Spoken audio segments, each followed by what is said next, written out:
This video is going to show you how to create a self-portrait from a photograph that's been has a posterized filter.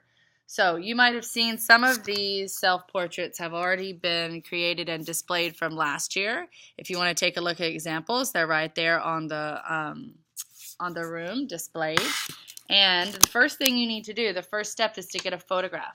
So you can either borrow my phone to use it and to take a photograph.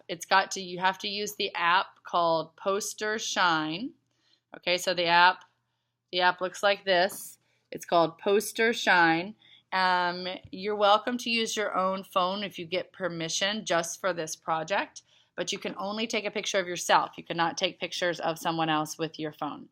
If you have a non-iPhone, the app you can use is called Obama Poster or something like that.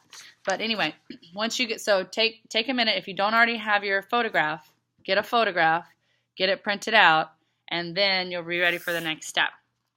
If you have your photograph, it should look something like this, okay? And you should see that there are it's stylized, so the shadows have a high contrast here, that you can see the highlights are very light and the lowlights are very dark. All right, so it's kind of created an effect that still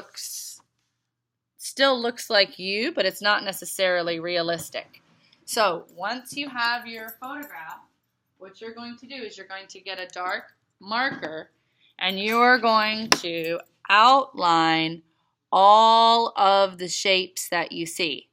So here I see this whole part right here, and I keep going the whole way. This whole section is sort of a dark gray, and I missed a little spot there, and it goes all the way over here, and it continues even down here. All right, so that line hasn't even really stopped. This is all one big shape, okay? Then I see something else. I see another little part right here. All right, you see the nostrils. So you're gonna outline every single part that has a different color. All right, so you should stop now, stop the video, and outline every single thing, even the things in the background you wanna outline.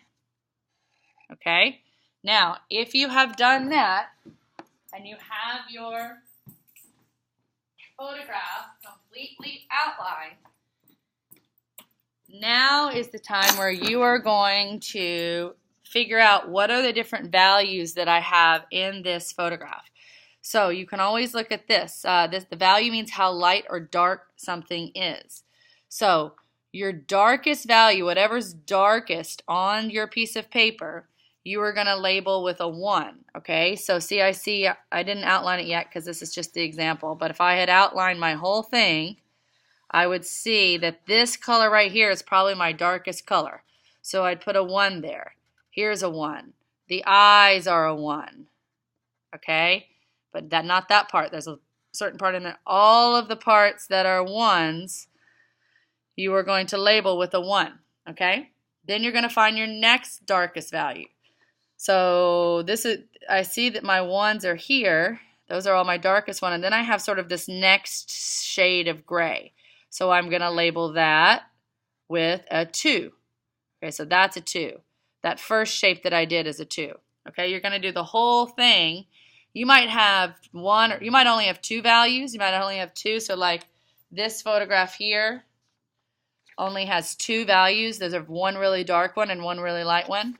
This photograph here has more like, it looks like 1, 2, 3, it looks like it has 4, 5 values, okay? So depending on how many different shades, how many different values of black that you have here, you're going to number them, all right? After you get them numbered, after you get the whole thing traced and numbered, you are going to get a special piece of paper from Miss Pick and Paw, and you are going to trace this, okay? You're going to put this down, you're going to put the paper down, and you're going to trace it on the light box. When you trace it, I want you to trace it lightly with a pencil. So you're going to trace it very, very lightly with the pencil. You don't need to trace the 1s and 2s. You just need to trace the lines that you drew. Once you have it traced, you're going to want to watch the second video to figure out what's next.